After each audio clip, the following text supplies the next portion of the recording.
E aí, segundo ano, bom dia, boa tarde, boa noite. Vamos dar prosseguimento aqui com os nossos estudos do PET. Estamos na nossa quarta semana, que é a nossa última semana desse módulo. Vamos lá. A gente segue falando sobre globalização e migração. A gente vai focar um pouco mais sobre os movimentos migratórios nos tempos de globalização. Como a gente já vem falando, migração é o deslocamento populacional pelo espaço geográfico de forma temporária ou permanente, que desde o início da humanidade tem contribuído para a sobrevivência do ser humano. Por exemplo, o homem que migra ele sempre faz isso por alguma razão. Esse movimento ele nunca é de forma aleatória, espontânea. Inclusive a sobrevivência de um determinado grupo depende desse deslocamento pelo espaço muitas vezes. Igual na pré-história, quando os primeiros seres humanos migravam em busca de alimento, eles faziam esse processo justamente para que a sua espécie pudesse perpetuar, para que eles pudessem continuar existindo. A procura por melhores condições de vida, ela estimula as pessoas a abandonarem o lugar de origem e buscar outros lugares, mesmo que sejam lugares desconhecidos. Essas causas, geralmente, são algumas dessas aqui. As causas econômicas, que são a causa mais importante ao longo da história, as causas político-ideológicas, os desastres naturais, os conflitos militares e a questão religiosa. Os conflitos militares e a religiosa, assim como os desastres, são os maiores responsáveis pelos exilados, os refugiados, como a gente falou na outra aula. As migrações humanas são feitas de área de repulsão populacional, onde a pobreza, baixos salários, desemprego, subemprego, fome, guerras, desastres naturais para regiões de atração populacional. Lugares onde existem melhores condições de vida, condições de emprego, salários mais altos, segurança. A gente tem também o seguinte: os deslocamentos populacionais eles impactam o lugar de origem e o de destino dessas ondas migratórias. O imigrante ele pode adentrar um país de forma legal ou então ilegal. Ele pode ser um refugiado ou um requerente de asilo, como a gente viu na aula 3. A globalização também traz uma grande facilidade de comunicação, de maneira que todo mundo hoje se mantém em constante comunicação. Essa facilidade de informação que conecta as pessoas ao longo do mundo, ela facilita bastante os movimentos migratórios, porque hoje a informação ela ocorre em tempo real, né? A gente consegue saber como está a vida nos Estados Unidos, como está a vida na Europa, como se encontram os australianos, e isso facilita as ondas migratórias. A gente tem aqui um mapa que fala sobre os principais fluxos migratórios no final do século XX e início do XXI. A gente tem aqui as áreas verdes, são as principais áreas de destino dos imigrantes. E as áreas amarelo ou laranja, né? As áreas laranjas são as principais regiões de saída de imigrantes. E as setas mostram os principais fluxos. A gente começando aqui pelo Brasil. O Brasil é uma área de destino de imigrantes, especialmente. Mas também tem aquele fluxo que a gente viu na outra aula, de brasileiros que foram morar aqui nos Estados Unidos da América, especialmente. Então existe esse fluxo do Brasil para lá. Tem também o fluxo dos argentinos aqui para o Brasil. A gente tem aqui também a Bolívia, o Equador, o Peru e a Colômbia. São regiões de origem, de saída de imigrantes com destino aos Estados Unidos da América. Assim como o México, que também é uma região de destino, junto com toda a América Central aqui, destino para os Estados Unidos da América. A gente tem aqui também um fluxo vindo da China, aqui para os Estados Unidos, e do Sudeste Asiático, aqui para os Estados Unidos. Aqui na África, a gente tem a África do Norte, com destino para a Europa Ocidental. A gente tem o pessoal do Sudão e da Somália, indo para os países do Golfo, né? Esses países do Golfo é importante a gente lembrar. São Arábia Saudita, Irã, Emirados Árabes, Omã, Catar, Bahrein, Kuwait, Iraque. Nessa região aqui é uma região riquíssima em petróleo e é justamente isso que atrai os imigrantes para buscando condições melhores de emprego, de renda.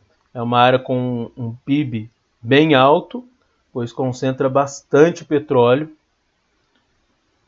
e uma região com densidade demográfica baixa também, não tem muitos habitantes. Hoje em dia isso vem aumentando bem rápido, justamente por conta desses fluxos. Além do fluxo fortíssimo do Sudão e da Somália, a gente tem também o fluxo vindo da Turquia, da Península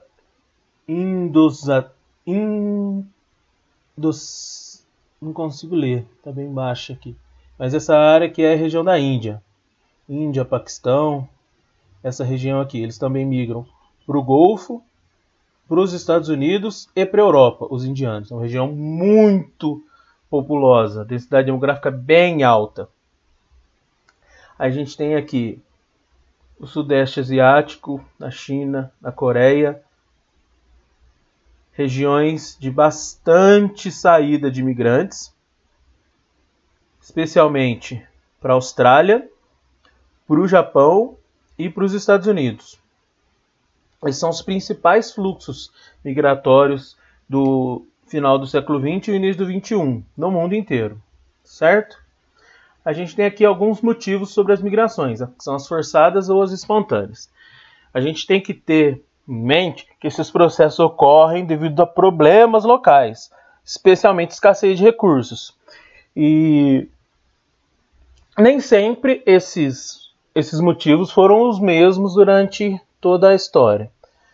As migrações forçadas, elas nos remetem aos imigrantes que estão tendo destaque nas diversas mídias. São os povos que tiveram que abandonar seus países devido à guerra, fome, extermínio e alguns outros, como a gente viu na aula 3. Muitos imigrantes da atualidade buscam melhores de vida nos países de destino, né?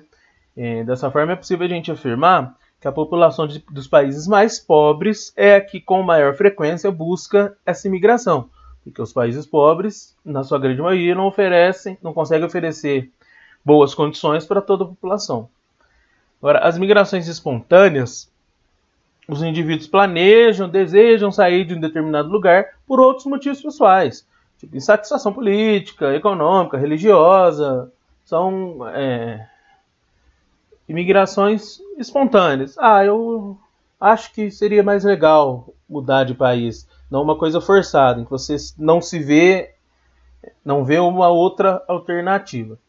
A gente tem também um outro tipo de migração que é bem comum, que é conhecido como fuga de cérebros, que ela faz referência aos profissionais especializados em áreas de mercado que são dotados de autoconhecimento no seu campo profissional. Eles migram de países pobres ou com poucas oportunidades de trabalho para centros mais desenvolvidos, que precisam das suas habilidades. Aqueles mais especializados nas suas áreas, aqueles indivíduos, são atraídos por trabalhos em outros lugares do mundo, tendo melhor remuneração, benefício, reconhecimento e, ao mesmo tempo, a oportunidade de desenvolver pesquisas, tecnologias e outras coisas para esse país em que ele é contratado.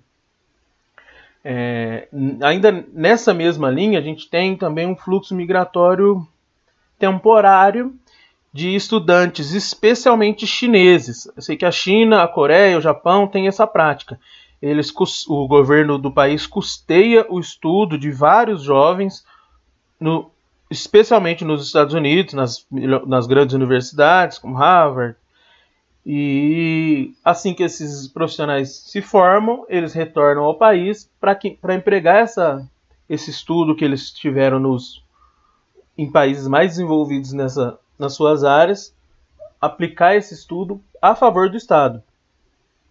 Os Estados Unidos, como eu estava falando, eles são grandes captadores de cérebro, mesmo tendo um grande número de cérebros brilhantes no seu próprio território. Então, os Estados Unidos, mesmo sendo rico em tecnologia, em estudo, em pesquisa, eles ainda são um grande captador desses cérebros ao longo do mundo. É bem comum as grandes universidades norte-americanas oferecerem bolsas para estrangeiros a fim de captar esses talentos. E para o país que perde esse cérebro, além do grande potencial de inovação que esses jovens estudantes ou profissionais podem desenvolver, eles ainda acabam causando um dano à economia e ao desenvolvimento desse país, porque o país precisa desses profissionais e podia fazer um ótimo uso desses conhecimentos, né? Vamos aqui para as atividades. Qual a diferença entre migração, imigração e emigração? Então a gente falou isso. A gente falou sobre esses 3 termos durante todo esse módulo. Então tem bastante, a gente tem bastante bagagem para tratar desse assunto. A gente tem aqui o que é a migração e quais os tipos. A gente tem aqui esses 3 tipos. 3 módulos, tem 3 modelos, especialmente imigração. A gente falou disso na aula 2. Tem alguns tipos, a gente retoma um pouquinho deles aqui. Pesquise a diferença entre imigração e diáspora. A gente vai fazer uma pesquisa. Um dos principais tipos de imigração internacional é a chamada fuga de cérebros, que consiste, a gente acabou de falar desse assunto, na perda de trabalhadores com baixa qualificação técnica para países estrangeiros, geralmente mais desenvolvidos, migração sazonal de pesquisadores universitários e estudantes, como intercâmbios e cursos de capacitação, na adoção de políticas internacionais para facilitar o deslocamento dos profissionais de alta capacidade e boa formação escolar, no deslocamento em massa de profissionais especializados e de grande conhecimento para outros países, no tráfico internacional de órgãos e de pessoas, responsável pela morte de muitos imigrantes, geralmente ilegais. A gente acabou de falar desse assunto. 5. Identifique um aspecto relativo às tensões vividas na fronteira entre Estados Unidos e México na atualidade. A gente falou disso na aula 3. Inclusive tem uma imagem que fala sobre o principal fato que dificultou a relação entre esses 2 países quanto ao sentido migratório. Pessoal, a gente chega aqui ao fim de mais um PET. Primeiramente eu quero agradecer a todo mundo que vem acompanhando, que a gente possa seguir com os estudos e que de preferência a gente possa em breve voltar aos estudos presenciais, assim que tiver segurança na questão de saúde para que isso ocorra. Muito obrigado, pessoal. Valeu!